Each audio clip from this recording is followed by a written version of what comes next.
Hi,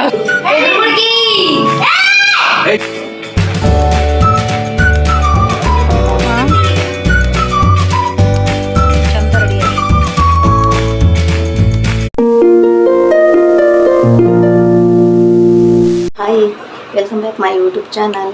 ಎಲ್ಲರೂ ಹೇಗಿದ್ದೀರಾ? ಎಲ್ಲರೂ ಚೆನ್ನಾಗಿದ್ದೀರಾ ಅಂತ ಅಂದ್ಕೊಂಡಿದ್ದೀನಿ. ಇವತ್ತು ಯುಗಾದಿ ಹಬ್ಬ, ಎಲ್ಲರಿಗೂ ಯುಗಾದಿ ಹಬ್ಬದ ಶುಭಾಶಯಗಳು. ಸೊ ಆ್ಯಕ್ಚುಲಿ ಕ್ಯಾಲೆಂಡರ್ ಪ್ರಕಾರ ನಮ್ಮ ಯುಗಾದಿ ಅಂದ್ರೇ ಹೊಸ ವರ್ಷ. ಸೊ ಇವಾಗೇ ನಮ್ಮ ಹೊಸ ವರ್ಷ ಸ್ಟಾರ್ಟ್ ಆಗೋದು. ಸೊ ಎಲ್ಲರಿಗೂ ಅಷ್ಟೇ, ಎಲ್ಲರ ಜೀವನದಲ್ಲಿ ಅಷ್ಟೇ ಈ ಹೊಸ ವರ್ಷ ಅನ್ನೋದು, ಯುಗಾದಿ ಅನ್ನೋದು ನಿಮ್ಮ ಜೀವನದಲ್ಲಿ ಎಲ್ಲರಿಗೂ ಹೊಸ ರೀತಿಯಲ್ಲಿ ಬದಲಾವಣೆ ತರಲಿ ಅಂತ ನಾನು ಆಶಿಸ್ತೀನಿ. ಸೊ ಇವತ್ತು ನಮ್ಮ ಮನೇಲಿ ಯುಗಾದಿ ಹಬ್ಬನ ನಾವು ಯಾವ ರೀತಿ ಸೆಲೆಬ್ರೇಟ್ ಮಾಡ್ತಾಯಿದ್ದೀವಿ ಅಂತೇಳಿ ನಾನು ವ್ಲಾಗ್ ಮಾಡ್ತಾಯಿದ್ದೀನಿ. ಅದನ್ನು ಎಲ್ಲರೂ ನೋಡ್ಕೊಂಬನ್ನಿ. ಹಾಗೆ ಸಪೋರ್ಟ್ ಮಾಡಿ ನಮ್ಮ ಚಾನಲ್ಗೆ.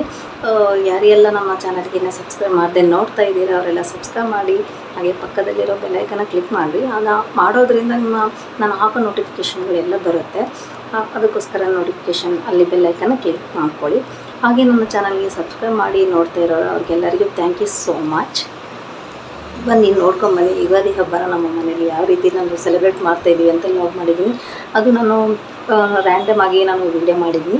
ಸೊ ನೋಡ್ಕೊಂಬನ್ನಿ, ಆ ವಿಡಿಯೋ ನೋಡ್ಕೊಂಬಂದು ಯಾರಿಗೆಲ್ಲ ಇಷ್ಟ ಆಗಿದೆ ಅಂತೇಳಿ ನಿಮ್ಮ ಮನೇಲಿ ಅಷ್ಟೇ ಯಾವ ರೀತಿ ಸೆಲೆಬ್ರೇಟ್ ಮಾಡಿದ್ದೀರಿ ಅಂತ ನನಗೆ ಕಮೆಂಟ್ ಮೂಲಕ ತಿಳಿಸ್ಕೊಡಿ. ಎಲ್ಲರೂ ನಾವು ಲೇಟಾಗಿ ಎದ್ದಿದ್ವಿ, ರಾತ್ರಿ ಎಲ್ಲ ಲೇಟ್ ಮಲ್ಕೊಂಡಿದ್ವಿ. ಸೊ ಲೇಟಾಗಿ ಎದ್ದಿರೋದ್ರಿಂದ ಫಸ್ಟು ನಾವೆಲ್ಲ ಚೆನ್ನಾಗಿ ಹರಳೆಣ್ಣೆ ಹಚ್ಕೊಂಬಿಡೋಣ ಅಂಥೇಳಿ ಎಲ್ಲರೂ ಹರಳೆಣ್ಣೆ ಹಚ್ಕೊತಾ ಇದ್ದೀವಿ. ಸೊ ನಾನು ನಮ್ಮ ಸಿಸ್ಟರ್ಗೆ ಚೆನ್ನಾಗಿ ಮಸಾಜ್ ಮಾಡ್ತಾಯಿದ್ದೀನಿ. ಸೊ ಹರಳೆಣ್ಣೆ ಹಚ್ಚೋದ್ರಿಂದ ನಮಗೆ ಏನಾದರೂ ಬಾಡಿ ಹೀಟು ಏನಾದರೂ ಇತ್ತು ಅಂದರೆ ತಂಪಾಗುತ್ತೆ ಬಾಡಿ.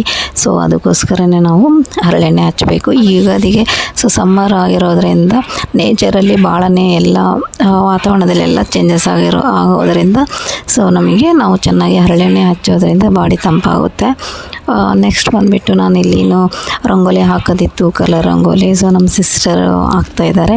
ಸೊ ಅವರೇ ಚೆನ್ನಾಗಿ ಹಾಕೋದು, ನಮ್ಮ ಮನೇಲಿ ಭಾಳನೇ ಚೆನ್ನಾಗಿ ಹಾಕ್ತಾರೆ. ಅವ್ರದ್ದು ಚಾನಲ್ ಇದೆ. ಸೊ ನಿಮಗೆ ಬೇಕಿದ್ದರೆ ಲಿಂಕ್ ಹಾಕಿರ್ತೀನಿ, ಅದ್ರ ಮೂಲಕ ನೀವು ಕೂಡ ನೋಡ್ಕೋಬೋದು. ಹಾಗೆ ಸಪೋರ್ಟ್ ಮಾಡಿ, ಸಬ್ಸ್ಕ್ರೈಬ್ ಮಾಡಿ. ಸೊ ಫುಲ್ಲು ಚೆನ್ನಾಗಿ ಹಾಕ್ತಾರೆ ರಂಗೋಲಿ ನಮ್ಮ ಸಿಸ್ಟರು. ನನಗಂತೂ ಭಾಳನೇ ಇಷ್ಟ ನಮ್ಮ ಸಿಸ್ಟರ್ ರಂಗೋಲಿ ಹಾಕೋದು. ಸೊ ಈಗ ಅದಕ್ಕೆ ಸಂಬಂಧಪಟ್ಟಂತೆ ನೇಚರ್ದೇ ನಮ್ಮ ಸಿಸ್ಟರು ರಂಗೋಲಿ ಹಾಕ್ತಾಯಿದ್ದಾರೆ. ಪ್ಯಾರೆಟು, ಮಾವಿನಕಾಯಿ ಅದನ್ನೆಲ್ಲ ಹಾಕ್ತಾಯಿದ್ದಾರೆ. ಹಾಗೆ ಅದನ್ನು ನೋಡಿ ನಮ್ಮ ಅಕ್ಕನ ಮಗಳು ಏನು ಮಾಡ್ತಿದ್ದಾಳೆ ಅಂದರೆ, ನಮ್ಮ ಸಿಸ್ಟರ್ ಏನು ಹಾಕ್ತಿದ್ದಾರೆ ಅದನ್ನು ನೋಡಿ ನಾನು ಹಾಕ್ತೀನಿ ಅಂಥೇಳಿ ಸೈಡಿಗೆ ಕುತ್ಕೊಂಡು ಹಾಕ್ತಾಯಿದ್ದಾಳೆ. ಹಾಕ್ಬೇಡ ಅಂದರೂ ಕೂಡ ಇಲ್ಲ ನಾನು ಹಾಕ್ತೀನಿ, ನಾನು ಕೂಡ ನನಗೂ ಅಮ್ಮನ ನೋಡಿ ನಾನು ಹಾಕ್ತೀನಿ ಅಂಥೇಳಿ ಹಾಕ್ತಾಯಿದ್ದಾಳೆ. ಸೊ ಇಲ್ಲಿ ನಮ್ಮ ಸಿಸ್ಟರು ರಂಗೋಲಿ ಹಾಕೋದ್ರ ಜೊತೆಗೆ ಫ್ಲ್ಯಾಗ್ ಕಲರ್ಗಳನ್ನ ಹಾಕಿದ್ದಾರೆ, ಕೇಸರಿ, ಬಿಳಿ, ಹಸಿರು ಅಂತ. ನೋಡ್ತಾ ಇರ್ಬೋದು ಫೈನಲ್ ಲುಕ್ ಹೇಗಿದೆ ಅಂತ ನನಗೆ ಕಮೆಂಟ್ ಮೂಲಕ ತಿಳಿಸಿ. ಸೊ ಲಿಂಕ್ ಕೂಡ ಹಾಕಿರ್ತೀನಿ, ಅದ್ರ ಮೂಲಕ ನೀವು ಕೂಡ ನೋಡ್ಕೋಬೋದು. ನೆಕ್ಸ್ಟ್ ಬಂದುಬಿಟ್ಟು ನಾನು ಬೇವಿನ ಸೊಪ್ಪು ಮತ್ತು ಮಾವಿನಗರಿ ಎಲ್ಲ ರೆಡಿ ಮಾಡ್ತಾಯಿದ್ದೀನಿ. ಯಾಕಂದರೆ ಬಾಗಿಲಿಗೆ ತೋರಣ ಹಾಕಬೇಕು. ಸೊ ಇಲ್ಲಿ ಬಂದುಬಿಟ್ಟು ನಾನು ಇಲ್ಲಿ ನೋಡಿ ಬೇವಿನ ಸೊಪ್ಪಿಗೆ ಹೂವು ಇರುತ್ತಲ್ವ, ಅದೇ ಇಂಪಾರ್ಟೆಂಟು. ನಾವು ಬೇವು ಬೆಲ್ಲ ಮಾಡ್ತೀವಲ್ವ, ಸೊ ಅದ್ರಾಗೆ ಬೇವಿನ ಫ್ಲವರ್ ಇರುತ್ತಲ್ಲ, ಹೂವು ಇರುತ್ತೆ, ಅದನ್ನ ನಾವು ಮಿಕ್ಸ್ ಮಾಡಬೇಕು. ಸೊ ಇದನ್ನೆಲ್ಲ ಸಪ್ರೇಟಾಗಿ ನಾನು ತೆಗೆದಿಟ್ಕೊಂಡು ಇಲ್ಲಿ ಬಾಗಿಲಿಗೆ ಮಾವಿನ ತೋರಣ ಎಲ್ಲ ರೆಡಿ ಮಾಡಿಕೊಂಡು ಸೊ ನಾವು ಬಾಗಿಲಿಗೆ ಹಾಕಬೇಕು. ಹಾಗೆ ಬೇವಿನ ಸೊಪ್ಪು ಬಂದುಬಿಟ್ಟು ನಾವು ನೀರಿನಲ್ಲಿ ಹಾಕಿ ಚೆನ್ನಾಗಿ ಕುದಿ ಬಂದಮೇಲೆ ಬೇವಿನ ಸೊಪ್ಪಿನಲ್ಲಿ ಇರೋದೆಲ್ಲ ಪ್ರಾಪರ್ಟೀಸ್ ಎಲ್ಲ ಹೋಗಿ ಅದನ್ನು ನಾವು ಸ್ನಾನ ಮಾಡೋದ್ರಿಂದ ನಮಗೆ ಏನೇ ರೋಗ ರುಜಿನ ಸ್ಕಿನ್ ರಿಲೇಟೆಡ್ ಏನೇ ಇರ್ಬೋದು ಆ ರೋಗ ರುಜಿನಗಳೆಲ್ಲ ಹೋಗುತ್ತೆ. ಹಾಗೆ ನಾವು ಬಾಗಿಲಿಗೆ ಮಾವಿನ ತೋರಣ, ಬೇವಿನ ಸೊಪ್ಪು ಇಡೋದ್ರಿಂದ ಸೊ ಹೊರಗಡೆ ಸೊ ರೋಗ ರುಜಿನಗಳು ಏನೇ ಇರಲಿ ಅದು ಹೊರಗಡೆ ಹೋಗಲಿ, ಒಳಗಡೆ ಬರಬಾರ್ದು ಅನ್ನೋಕ್ಕೋಸ್ಕರನೇ ನಾವು ಬಾಗಿಲಿಗೆ ಇವೆಲ್ಲ ತೋರಣ ಹಾಕೋದು. ನೆಕ್ಸ್ಟ್ ಬೇವಿನ ಸೊಪ್ಪೆಲ್ಲ ನೀರಿನಲ್ಲಿ ಚೆನ್ನಾಗಿ ಕುದಿಸ್ಕೊಂಡು ನಾವು ಸ್ನಾನಕ್ಕೆ ರೆಡಿ ಆಗಬೇಕು. ಸೊ ಇದೆಲ್ಲ ಮುಗಿಸ್ಕೊಂಡು ನಾವು ಲೇಟಾಗುತ್ತೆ ಸ್ನಾನಕ್ಕೆ ಹೋಗಬೇಕು ಅನ್ನೋಷ್ಟರಲ್ಲಿ ಇಲ್ಲಿ ನಮ್ಮ ಮನೆಯಲ್ಲಿ ನಮ್ಮ ಅಕ್ಕನ ಮಗಳು ಲಾಸ್ಟ್ನ ಮಗಳಿದ್ದಾಳೆ, ಭಾಳ ಗಲಾಟೆ ಮಾಡ್ತಾಳೆ ಅವಳು. ಸೊ ಅದಕ್ಕೆ ಎಲ್ಲರೂ ಅವಳನ್ನ ಕುಂದರ್ಸ್ಕೊಂಡು ಇದು ಮಾಡ್ತಾಯಿದ್ದಾರೆ, ಸತಾಯಿಸ್ತಿದ್ದಾರೆ. ನೋಡಿ ಎಷ್ಟು ಏನು ಮಾತಾಡ್ತಾಳೆ, ಭಾಳ ಮಾತಾಡ್ತಾಳೆ.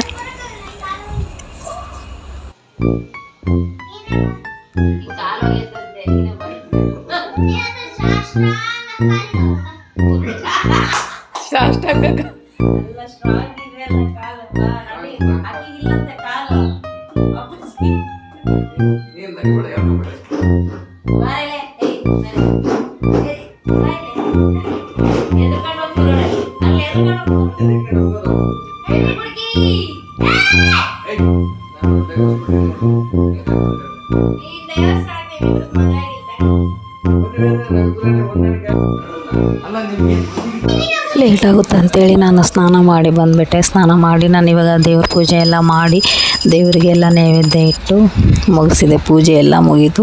ಸೊ ನಾನು ಪೂಜೆ ಮುಗಿಸೋಷ್ಟದ್ರಲ್ಲಿ ನಮ್ಮ ಸಿಸ್ಟರು ನಮ್ಮ ಮಮ್ಮಿ ಎಲ್ಲರೂ ಮಾವಿನಕಾಯಿ ಚಿತ್ರಾನ್ನ, ಆಮೇಲೆ ಬೇವು ಇವೆಲ್ಲ ಎಲ್ಲ ರೆಡಿ ಮಾಡಿದ್ರು. ಹಪ್ಪಳ ಎಲ್ಲ ಕರೆದಿಟ್ಟಿದ್ರು. ನಾನು ಸ್ನಾನಕ್ಕೆ ಹೋಗೋಕೆ ಮುಂಚೆನೇ ನಾನು ವೆಜಿಟೇಬಲ್ ಸಾಂಬಾರು ಮಾಡಿಟ್ಟು ಹೋಗಿದ್ದೆ. ಸೊ ಸಾಂಬಾರು ಎಲ್ಲ ಮಾಡಿಟ್ಟು ಹಪ್ಪಳ ಸಂಡಿಗೆ ಎಲ್ಲ ರೆಡಿಯಾಗಿತ್ತು. ಸೊ ಅದ್ರ ಜೊತೆಗೆ ಈ ಹಬ್ಬಕ್ಕೆ ಅಂತಲೇ ನಾವು ಶಾವಿಗೆ ಬಸಿಯೋದು ಅಂತ ಸ್ವೀಟ್ ಮಾಡ್ತೀವಿ. ಸೊ ಏನಿಲ್ಲ, ಶಾವಿಗೆ ಇರುತ್ತಲ್ಲ ಅದನ್ನ ನೀರಿನಲ್ಲಿ ಬೇಯಿಸಿ ನಾವು ಅದನ್ನ ಬಸ್ಕೊಂಡು ನೀರೆಲ್ಲ, ಸೊ ಅದಕ್ಕೆ ನಾವು ಬೆಲ್ಲದ ಪಾನಕ, ಆಮೇಲೆ ಬೇವು, ತುಪ್ಪ, ಹಾಲು ಹಾಕ್ಕೊಂಡು ಸೊ ಅದನ್ನು ತಿನ್ನೋದ್ರಿಂದ ಭಾಳನೇ ಟೇಸ್ಟಿಯಾಗಿರುತ್ತೆ. ಸೊ ನನಗಂತೂ ಭಾಳನೇ ಇಷ್ಟವಾದ ಸ್ವೀಟ್ ಅಂತಲೇ ಹೇಳ್ಬೋದು. ನಿಮಗೆ ಬೇಕಿತ್ತಂದರೆ ರೆಸಿಪಿ ನನ್ನ ಚಾನಲಲ್ಲಿದೆ, ಅದನ್ನ ನೋಡ್ಕೊಬೋದು ನೀವು. ಸೊ ಆಲ್ರೆಡಿ ಎಲ್ಲರದು ಲೇಟ್ ಆಗಿತ್ತು. ಜಲ್ದಿ ಎಲ್ಲರೂ ಊಟ ಮುಗಿಸ್ಕೊಂಡ್ವಿ, ಎಲ್ಲರೂ ಊಟ ಮಾಡಿದ್ವಿ. ಸೊ ಎಲ್ಲರೂ ಊಟ ಮುಗಿಸಿದ ಮೇಲೆ ನಮ್ಮ ಚಿನ್ನ ಕುರಣಿಗಳು ಇದ್ದಾವಲ್ವ, ನಮ್ಮ ಅಕ್ಕನ ಮಕ್ಕಳಿದ್ದಾರೆ. ಸೊ ಅವರೆಲ್ಲ ಚೆನ್ನಾಗಿ ರೆಡಿ ಆದರು. ರೆಡಿ ಆದಮೇಲೆ ಫೋಟೋ ತೆಗೆಯೋಣ ಅಂತೇಳಿ ಇದು ಮಾಡ್ತೀವಿ. ವೀಡಿಯೋ ತೆಗಿತಾಯಿದ್ರೆ ನೋಡ್ತಾ ಇರ್ಬೋದು ನೀವು. ರೆಡಿ ಆಗಿಬಿಟ್ರೆ ಸಾಕು, ನವಿಲಿ ಯಾವ ರೀತಿ ಕುಣಿತಾ ಇರುತ್ತೆ ಆ ರೀತಿ ಕುಣಿತಾನೆ ಇರ್ತಾಳೆ ಇವಳು. ಸಣ್ಣ ಹುಡುಗಿ, ನಮ್ಮ ಅಕ್ಕನ ಮಗಳು ತನಿಷಾ ಅಂತ. ಸೊ ಎಷ್ಟು ಕ್ಯೂಟಾಗಿದ್ದಾಳಲ್ವ, ನೋಡಿ ಎಷ್ಟು ಇದು ಮಾಡ್ತಾಳೆ. ಸೊ ಇವ್ರದ್ದೆಲ್ಲ ಫೋಟೋಶೂಟ್ ಒಂದು ಮುಗಿಸ್ಬಿಡೋಣ ಅಂಥೇಳಿ ನಾವು ಫೋಟೋ ತೆಗಿತಾ ಇದ್ವಿ. ಸೊ ಇವ್ರದ್ದೆಲ್ಲ ಫೋಟೋ ಎಲ್ಲ ಕ್ಲಿಕ್ ಮಾಡಿ ಬೇಗ ಎಲ್ಲ ಲೇಟ್ ಆಯಿತು. ಜಲ್ಲೆಲ್ಲಿ ಮುಗಿಸ್ಕೊಂಡು ಟೆಂಪಲಿಗೆ ಹೋಗೋದಿತ್ತು. ಸೊ ನಾವು ಕೂಡ ಅಷ್ಟೇ ಎಲ್ಲರೂ ರೆಡಿಯಾಗಿ ಟೆಂಪಲಿಗೆ ಹೋಗೋಕ್ಕೆ ರೆಡಿ ಆದ್ವಿ. ನಾವು ಅಲ್ಲಿ ಟೆಂಪಲ್ ಹತ್ರ ಹೋದ ಮೇಲೆ ನನಗೆ ಒಬ್ಬರು ಬೆಸ್ಟ್ ಫ್ರೆಂಡ್ ಸಿಕ್ಕಿದ್ರು. ಸೊ ಅವ್ರು ಯಾರಂತ ತೋರಿಸ್ತೀನಿ ನೋಡಿ. ಟೆಂಪಲ್ನ ಎಷ್ಟು ಚೆನ್ನಾಗಿ ಅಲಂಕಾರ ಮಾಡಿದ್ದಾರೆ, ನನಗಂತೂ ಭಾಳನೇ ಇಷ್ಟ ಆಯಿತು. ಈ ದೇವಸ್ಥಾನ ಬಂದುಬಿಟ್ಟು ಇದು ರಾಮನ ದೇವಸ್ಥಾನ, ಕೋದಂಡ ರಾಮ ದೇವಸ್ಥಾನ. ಇದು ಬಂದುಬಿಟ್ಟು ಮಾರ್ತಳ್ಳಿಯಲ್ಲಿದೆ, ಬೆಂಗಳೂರು. ಸೊ ನನಗಂತೂ ಭಾಳ ಇಷ್ಟವಾದ ದೇವಸ್ಥಾನ ಇದು. ಭಾಳನೇ ಚೆನ್ನಾಗಿ ಪೂಜೆ ಎಲ್ಲ ಮಾಡ್ತಾರೆ. ಸೊ ಅಲಂಕಾರನೂ ಅಷ್ಟೇ ಚೆನ್ನಾಗಿ ಮಾಡ್ತಾರೆ ಇಲ್ಲಿ. ಸೊ ಇಲ್ಲಿ ನಮ್ಮ ಬೆಸ್ಟ್ ಫ್ರೆಂಡ್ ಅಂದರೆ ಇವರೇ ನೋಡಿ, ಎಷ್ಟು ಕ್ಯೂಟಾಗಿದ್ರಲ್ಲ. ಯಾರೋ ಬಂದು ಇಲ್ಲಿ ಬಿಟ್ಟು ಒಳಗಡೆ ಹೋಗಿದ್ದಾರೆ. ನನಗಂತೂ ನಾಯಿ ಅಂದರೆ ಭಾಳನೇ ಇಷ್ಟ. ಸೊ ನೆಲಗುಡಿ ಎಲ್ಲ ಮುಗಿಸ್ಕೊಂಬಂದು ಹೊರಗಡೆ ಒಂದು ಸ್ವಲ್ಪ ಇಯರಿಂಗ್ಸ್ ಎಲ್ಲ ಇಟ್ಟಿದ್ರು. ಸ್ವಲ್ಪ ಶಾಪಿಂಗ್ ಮಾಡೋಣ ಅಂತ ಶಾಪಿಂಗ್ ಎಲ್ಲ ಮುಗಿಸ್ಕೊಂಡು ಮನೆಗೆ ಬಂದ್ವಿ. ಮನೆಗೆ ಬಂದಮೇಲೆ ಚಂದ್ರನ ನೋಡಬೇಕಾಗಿತ್ತು. ಯುಗಾದಿಗೆ ಚಂದ್ರಮಾನ ಯುಗಾದಿ ಅಂತ ನಾವು ಯಾಕೆ ಕರಿತೀವಿ ಅಂದರೆ ಚಂದ್ರನ ನೋಡಬೇಕು ಯುಗಾದಿ ಹೊಸ ವರ್ಷಕ್ಕೆ. ಸೊ ಗಣೇಶ ಹಬ್ಬಕ್ಕೆ ಯಾರೆಲ್ಲ ಚಂದ್ರನ ನೋಡಿ ಸ್ವಲ್ಪ ಪಾಪನ ಮಾಡಿರ್ತಾರೋ, ಸೊ ಯುಗಾದಿ ಹಬ್ಬಕ್ಕೆ ನಾವು ಚಂದ್ರ ನೋಡೋದ್ರಿಂದ ಆ ಪಾಪನ ಕಳೆದು ಹೋಗ್ತದೆ ಅಂತ ಹೇಳ್ತಾರೆ. ನನಗಷ್ಟು ಗೊತ್ತಿಲ್ಲ, ಬಟ್ ಇಷ್ಟು ಗೊತ್ತಿರೋದು. ಸೊ ನಾವು ಕೂಡ ಅಷ್ಟೇ ಹೊಸ ವರ್ಷಕ್ಕೆ ಚಂದ್ರನ ನೋಡಿದ್ವಿ. ಸೊ ಇದು ಬಂದುಬಿಟ್ಟು ಸ್ವಲ್ಪ ಹೊತ್ತು ಅಷ್ಟೇ, ಒಂದು ಫ್ಯೂ ಮಿನಿಟ್ಸ್ ಅಷ್ಟೇ ಇರುತ್ತೆ ಚಂದ್ರ ಮಾತ್ರ. ಸೊ ತಕ್ಷಣವೇ ಹೋಗ್ಬಿಡುತ್ತೆ. ಅಮಾವಾಸ್ಯೆಗೆ ಆ ಚಂದ್ರನೇ ಬರೋದಿಲ್ಲ, ಬಟ್ ಯುಗಾದಿ ಅಮಾವಾಸ್ಯೆಗೆ ಮಾತ್ರ ಚಂದ್ರ ಒಂದು ಸ್ವಲ್ಪ ಫ್ಯೂ ಮಿನಿಟ್ಸ್ ಇದ್ದು ಹೋಗ್ಬಿಡುತ್ತೆ, ಭಾಳ ಹೊತ್ತು ಇರೋದೇ ಇಲ್ಲ. ಸೊ ನೋಡ್ತಾ ಇರ್ಬೋದು, ಇಲ್ಲಿ ಜೂಮ್ ಹಾಕಿ ತೋರಿಸ್ತಾ ಇದ್ದೇನೆ. ಸೊ ನೋಡಿದ್ರಲ್ವ ಇವತ್ತಿನ ಯುಗಾದಿ ಸೆಲೆಬ್ರೇಷನ್, ನಮ್ಮನೆ ಯುಗಾದಿ ಸೆಲೆಬ್ರೇಷನ್ ಹೇಗಿತ್ತು ಅಂತ. ಸೊ ಇವತ್ತಿನ ವ್ಲಾಗ್ ನಿಮಗೆಲ್ಲರಿಗೂ ಇಷ್ಟ ಆಗಿದೆ ಅಂದ್ಕೊತೀನಿ. ನೆಕ್ಸ್ಟ್ ವಿಡಿಯೋದಲ್ಲಿ ಸಿಗ್ತೀನಿ.